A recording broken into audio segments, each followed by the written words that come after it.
Yo, dig this. The stories you're telling yourself is killing your mindset. The stories you're telling yourself legitimately is killing your mindset. People don't realize the narratives that we allow to play in our head, the things that we start to repeat over and over and over and over kill our mindset. I had a manager years ago when I worked in the pharmaceutical industry, and he said, repetition is the mother of learning. Repetition is the mother of learning. So when you start looking at things that are on loop, those things get embedded into who you are. And you have basically, it's no question as to why some of our actions are what they are because of the stories and the narratives we allow ourselves to just play on repetitive loop. It's interesting. We I was riding down the car. My wife and I were in the car, and our kids were in the back seat. The radio was on, and they just started just repeating lyrics mindlessly that were playing on the radio. They weren't even paying attention to the lyrics that they were, kind of repeating.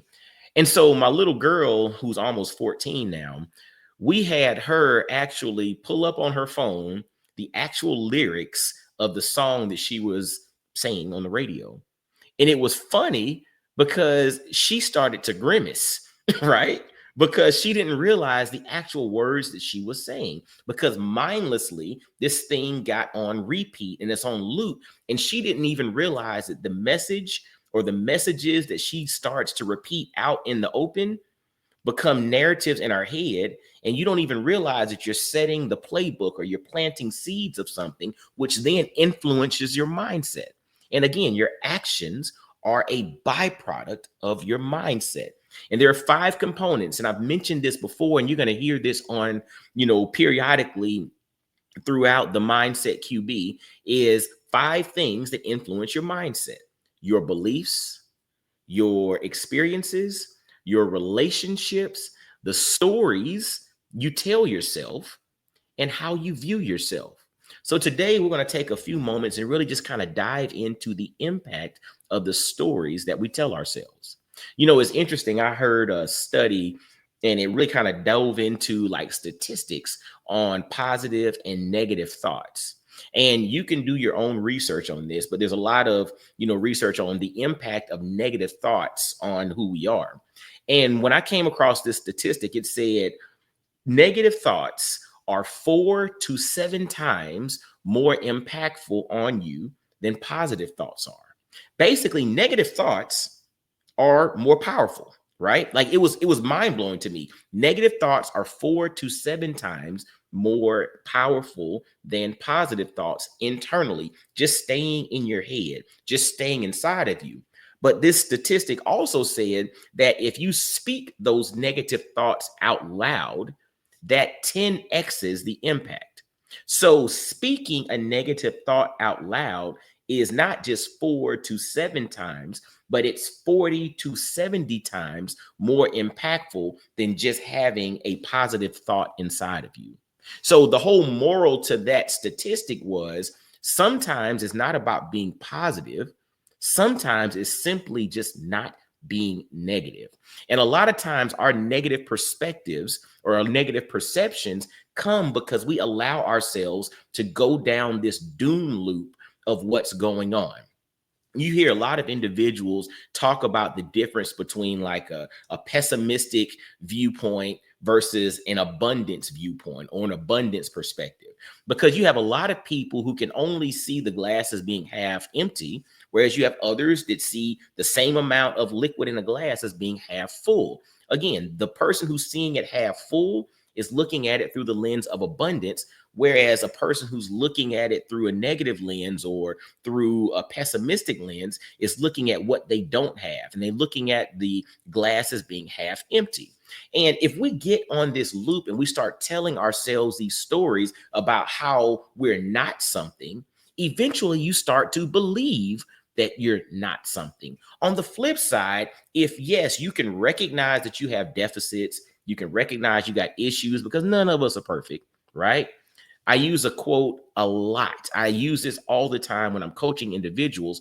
Perfection is not a requirement for greatness. You're not going to be perfect. That's fine. There's no expectation of you being perfect, nor is perfection a requirement for you to be dope, right? That's not required. But you have to be mindful of the stories you're telling yourself. If everything is always from a deficit, you're going to approach life through the lens of being defeated and I'm never enough, or I need something else to be to walk into the full magnitude of who I'm supposed to be. That's all part of your mindset. So I'm going to encourage you today, as again, this whole platform is about you becoming the quarterback of your mindset.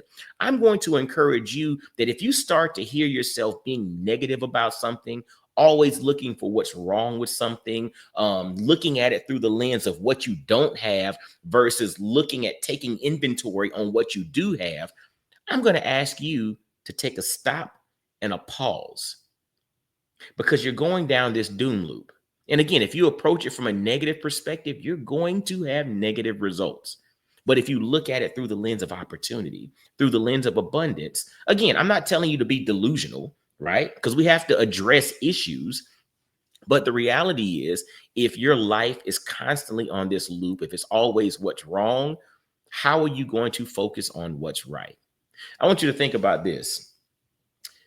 When you're a kid and you were walking through the house and your mom said, yo, don't drop that thing, right?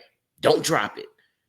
You're so focused on not dropping it that in a lot of instances, you end up dropping it because your attention is so focused on not dropping it versus looking at it from a different perspective.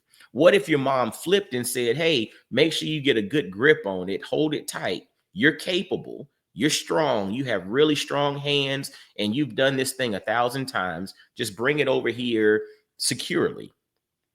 You change your perspective. Now my focus is on having a good grip on this thing that I'm carrying across the room. And I've also been empowered to believe that I can do it.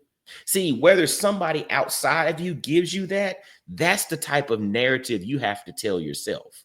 If you're a person that's about to take a test, you don't go into the test thinking through the lens of, I don't have it, I didn't study enough, I stayed up too late, I'm not prepared. No, you go through the lens of whether you're prepared or not. You know what? I have what I need to do my best, and I'm going to approach it through that lens. And even if you don't succeed, you're approaching it and putting yourself in the right frame of mind. You're adopting the right mindset so that your optimal outcome is an actual possibility. Again, the stories you tell yourself are killing you. People don't realize that. The stories you're telling yourself is really killing you. So stop killing yourself by telling yourself horrible stories.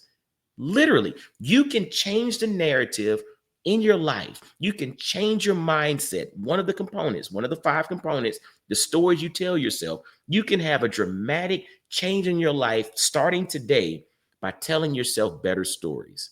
And sometimes it's simply about what you're focusing on. If I give you a plate of food and there are 3 items on your plate, and one of those items is probably the food that you despise, but yet right next to it is your favorite item of food, right? Some people can't enjoy their favorite item of food that's on their plate because they're so fixated on this item of food that they despise sitting right next to it. On the flip side, you have some individuals who are so focused on this item that they love that they almost overlook or don't even recognize that this food that they despise is sitting right next to it. It's all about what you choose to focus your attention on. And I'm going to encourage you, the mindset QB of your own life. I'm encouraging you. You are the mindset QB of your own life to make sure that you focus on what you have. Focus on the opportunity. I want you to start telling yourself stories and narratives that you are capable and you are gifted. You are blessed. You have everything you need to do what you're capable of doing right now. So just lean in and do it. Well, yo, this is your man, Coach Mike D. And again, I'm encouraging you to become the mindset QB. The stories you tell yourself, they can kill you, but the stories you tell yourself can also give you life. Remember, it's not a principle if it's not applicable on both sides. Huh? Y'all dig it, man. Have an amazing day. Y'all be blessed, well, and wise, and I'll holler at you. Peace.